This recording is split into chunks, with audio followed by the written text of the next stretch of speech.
Five Nights at Freddy's creator Scott Cawthon's YouTube channel is amazing. It's one of the greatest channels ever made. The sheer variety of insanity that is featured on this channel is so incredible, I'm not even sure I can comprehend it. When you first enter Scott's channel, it looks like there isn't anything there. However, by switching to the videos tab, we can see 15 years worth of Scott Cawthon's content evolving into what would eventually become the massive FNAF series. The first entry is Scott's animated adaptation of The Pilgrim's Progress, which is split up into short 5 to 10 minute chunks. I think that was because of restrictions on YouTube back in the day. For those who aren't aware, The Pilgrim's Progress is a 16th century Christian allegory about this dude named Christian, who leaves his home in the City of Destruction to seek redemption for his sins through Christ. Let me tell you guys, Scott Cawthon's version of Christian is an absolute savage. That's not possible. Your city is going to be destroyed by fire. This dude Christian is so confident that these events will transpire, all because somebody gave him a book. Frankly, he's lucky that the first book he was handed was the Bible, because if someone had given him like the Cat in the Hat, he'd probably be running around the City of Destruction telling everyone, guys, there's gonna be a cat, and he's gonna have a hat, and he's gonna put a ring in the tub, and all this awful stuff is gonna happen. The film is really weird and creepy. The voice acting is incredibly amateur, and the whole thing feels very low budget and unsettling. Saberspark did a whole great video covering this movie, so check that out if you're interested. Actually, trying to watch Scott's original film is impossible. It's so boring. It's just like, oh my gosh, just watch Saberspark's video, trust me. 4 years after The Pilgrim's Progress, Scott would upload Bible plays David and Goliath. David and Goliath. This was a very strange retelling of the classic Old Testament tale, with Scott employing a narrative technique where a bunch of children perform a play. It's like a play within a cartoon. The thing is, it feels like we're supposed to know these characters, but we don't. According to the description, this was released to DVD and was for sale on Amazon. It apparently included 4 episodes, so my guess is this was a single episode and that maybe earlier ones had introduced Ian, Braden, and Hannah, you know, done some character development, established their motivations, gave Hannah a compelling reason to fly the rocket across the stage during David. Also, the director dude looks, yeah, you know what I'm saying. He also seems to have a really dark sense of humor. Like right here, he jokes about murdering Hannah. Hannah, don't make me use the trap door on you.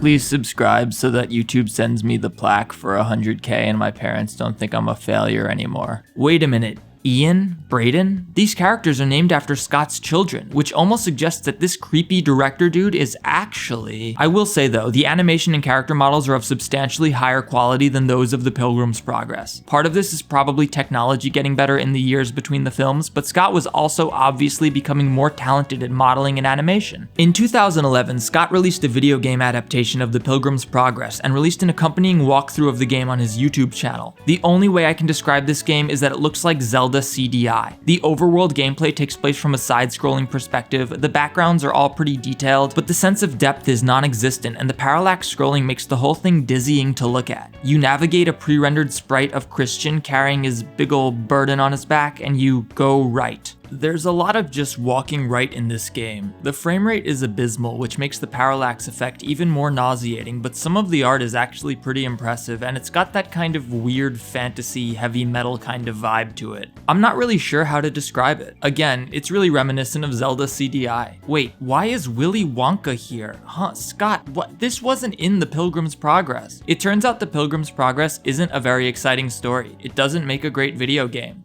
My name is Christian. That's me, sitting under that tree there. Thus, Scott had to improvise a bit. I am Souldozer, destroyer of worlds. Christian, you must return to the City of Destruction lest I grind your flesh to dust. You must subscribe to Theft King's channel. Wait, what? Why is there a giant robot? This was not in the book. The book was written in the year 1678. There were no Soul-Dozers. Scott, why did you think it was a good idea to have the player fight this guy 6 times in a row? Come on, dude. So then we run into Evangelist and then, oh my god, no, not again. There's just way too much shit going on here. What? The lights and the praying and the giant souldozer coming in to kill everything, I just can't handle it. This whole game gives you whiplash. 1 second you're performing awkward platforming through ugly but serene levels, next thing you know you enter a random encounter and it's like rock music starts playing, these ultra detailed enemies show up, and some of them are honestly pretty cool looking. You attack them by praying and stuff, I don't know, it's just typical RPG combat, but instead of attack or fire spell, the commands are like resist with grace, pray for guidance, stuff like that. Oddly enough, there are a lot of parallels to Shin Megami Tensei. You've got this metal music during the random encounters, you've got the slime dude, you've got Beelzebub, you got fucking Souldozer. And so, I spent my days in the field, reading from my book, crying. It's kind of amusing how similar some of it feels to the most blasphemous game of all time, where you like end up destroying God at the end and stuff. The next year, Scott would release The Desolate Hope, again releasing videos related to the game on his YouTube channel. The Desolate Hope was a dense science fiction RPG platformer where you play as a coffee pot robot in a post-apocalyptic world. The story in this game is actually quite interesting, and I think it shows that Scott's talent in creative fiction is strongest when it comes to sci-fi. Many complain about how the FNAF series became less horror and more science fiction over time, and I understand why. However, looking at Scott's history, it's clear that his strongest genre in terms of writing is definitely sci-fi. It makes sense that he naturally gravitated towards that with FNAF. The Desolate Hope looks really cool. The backgrounds are really impressive and the character designs are super detailed and intricate. While these robots are fundamentally different looking than the FNAF animatronics that we'd all come to recognize, elements of them certainly made their way into the FNAF series. In particular, the wiry designs in the Desolate Hope are reminiscent of the sister location animatronics like Ennard. If you thought the Pilgrim's Progress was crazy, you ain't seen nothing yet. The Desolate Hope could honestly trigger seizures in those sensitive to flashing lights. There is so much crap going on in this game, and honestly, I kinda love it. It just works with the whole dark 80s retro aesthetic. For once, Scott's awkward compositing of 3D objects pre-rendered into 2D sprites and backgrounds actually came together in a somewhat cohesive way. It adds to the whole aesthetic and ambiance of the Desolate Hope, making it almost reminiscent of the old FMV style stuff we'd see in games like StarCraft. I have a lot of nostalgia for that aesthetic, and while yeah, it always creeped me out and is still definitely creepy, this game really works, more so than most of Scott's pre-FNAF games. Ultimately, The Desolate Hope was clearly an improvement on the Pilgrim's Progress, utilizing the same sort of 2D side-scroller navigation and traditional JRPG combat. Scott was getting better. After uploading the Desolate Hope footage, Scott randomly threw in some gameplay of Slumberfish, which he had released back in 2011 before he'd even made the Pilgrim's Progress game. This was a puzzle game and it was kind of boring and I don't have anything interesting to say about it, so let's move on. In 2014, Scott uploaded a video of his new game, 8-Bit RPG Creator. This was a little project that allowed kids, I presume it was made for kids, to create their own simple role-playing games. It actually looked pretty robust, considering building a user-friendly tool for creating role-playing games is really difficult. There isn't too much to say here, other than making the obvious comparison to Pizzeria Simulator. The games just look similar in a lot of ways, and while they're totally different, this was our first taste of Scott experimenting with the menu-based gameplay we'd eventually see in the simulator phases of FNAF 6, as well as the pixel art style that we'd see used throughout the FNAF series in the Internight minigames.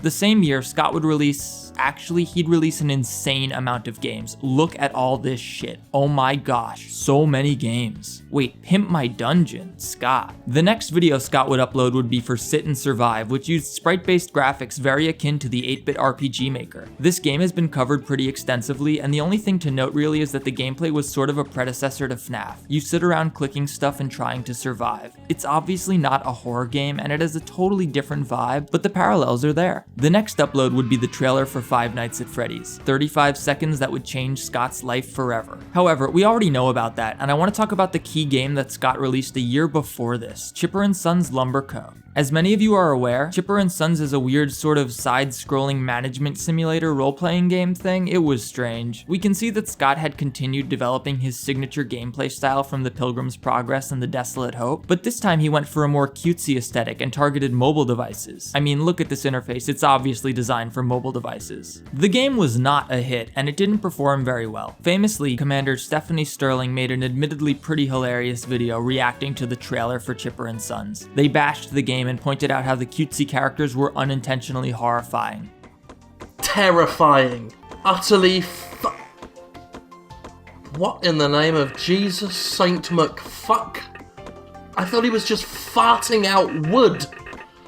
You may notice the dead, terrifying, soulless eyes of the background characters. That's Horrifying. That thing looks like it's gonna kill your children.